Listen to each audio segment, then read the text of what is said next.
The 2023 season has been nothing short of an emotional roller coaster thus far, with Mercedes having one of its worst performances of the year in Zandvoort.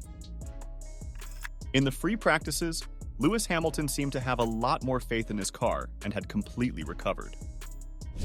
Lewis, though, felt defeated by the team's errors after the race. However, things are about to change in Monza. Wolff has hinted at something significant happening in the forthcoming race, and that has been confirmed by Mercedes drivers. After the most recent data analysis, there looks to be much more than just a glimmer of hope for Hamilton and Russell, really ousting Verstappen and ending his winning streak. Overall, the 2023 season for Mercedes should have been much better. Mercedes will be one of the primary challengers up front in what promises to be a very entertaining race. It's reasonable to say that Mercedes' backs are against the wall with just a thin 40-point lead in the Constructors' Championship, now that Aston Martin is back on the podium, and Russell suffered the crash with Norris, rendering him useless in the Dutch Grand Prix. The actual problem with Mercedes, though, is that their vehicle doesn't seem to perform as well as they'd like it to, and a crucial factor in that is the departure of important figures from the previous year. James Vowles, Mercedes' chief of strategy, has left the company to join Williams, and with one of the poorest teams on the grid, we have witnessed what a tremendous job he has been doing. Many have questioned whether Mercedes can do all it takes to return to their championship-winning ways, because James Allison has been given few resources to work on a significant upgrade to the current iteration of the car. Wolff continued when discussing Mercedes' near-term prospects and the outcome of the Dutch Grand Prix. The situation is never one person or one department, it's the communications between driver, pit wall, strategy, weather, and then all of us taking decisions. That was absolutely subpar from all of us, and that includes me. It's good when it hurts, when it stinks, it sticks. It's annoying because the car had really good pace, and then from there on it was just recovering as well as we could. I'd rather have good pace, a fast race car, and a mediocre result even if it hurts.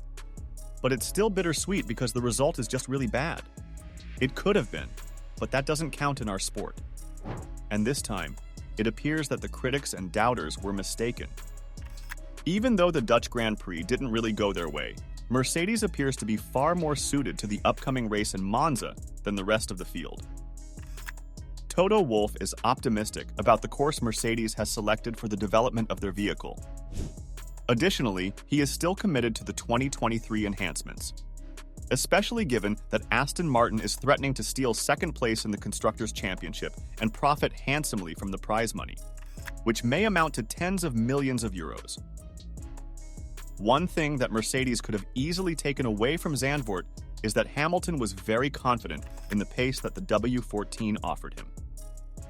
According to the seven-time world champion, had everything been in place, he would not be stuck at P6 and forced to drive a recovery race after qualifying at P13, but rather would have been battling for the race win with Verstappen. However, it must be acknowledged that Red Bull's current supremacy is not merely a result of Verstappen's great talent, but also of their faultless performance in front of the pit wall, while Mercedes made a mistake for the first time this season. But Mercedes has also found it challenging to properly concentrate on making the right choices because of the shifting circumstances.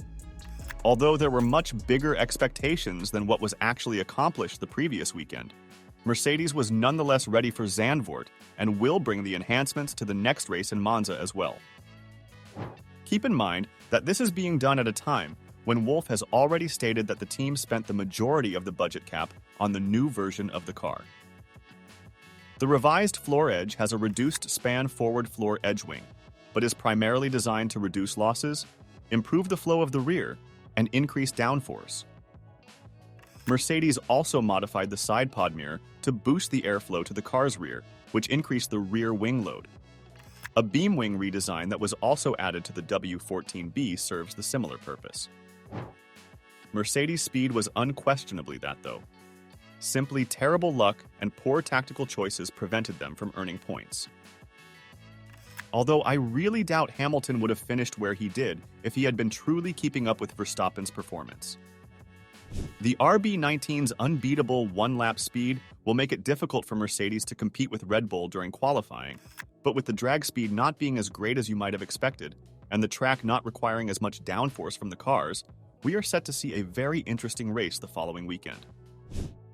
Even if his colleague was unhappy with how things turned out for him, Hamilton's happiness was evident following the Dutch Grand Prix, and there were many supportive comments for the seven-time world champion in this regard.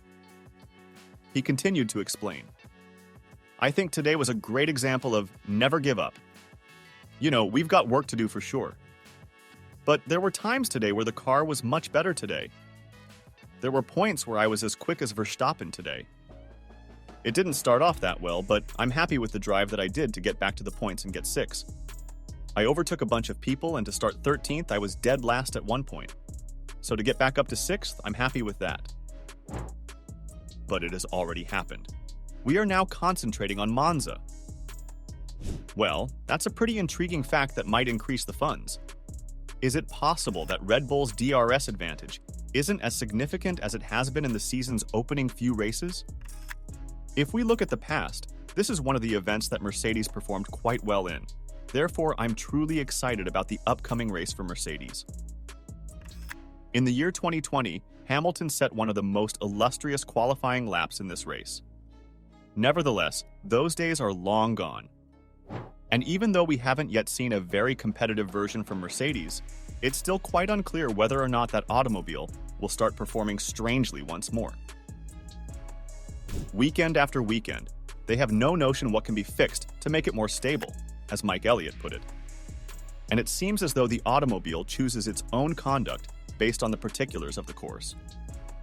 The term, the Temple of Speed, refers to Monza's reputation as a low downforce track, where drivers can really appreciate sheer speed.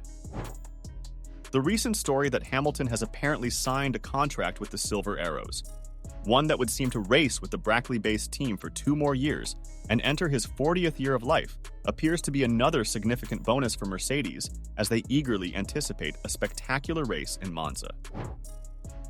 The Britain's contract issue has been the subject of much discussion, and that in and of itself places a tremendous pressure on his shoulders in terms of whether or not he knows whether he'll be in the team for the forthcoming period. All of the cues pointed to the fact that he and Mercedes would keep working together. The fact that it continued for the full year, though, has suggested that perhaps there is something troubling Hamilton's future with Mercedes. That appears to be history at this point, but Aston Martin couldn't give a damn about how things turned out.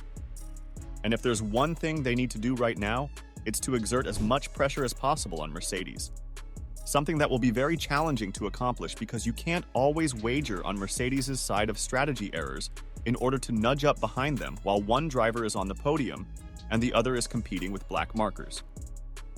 This race would essentially be Mercedes' chance to declare to the world that they are a team that never gives up even when things are difficult. But they consistently push themselves to the limit and discover speed and performance when they least expect it.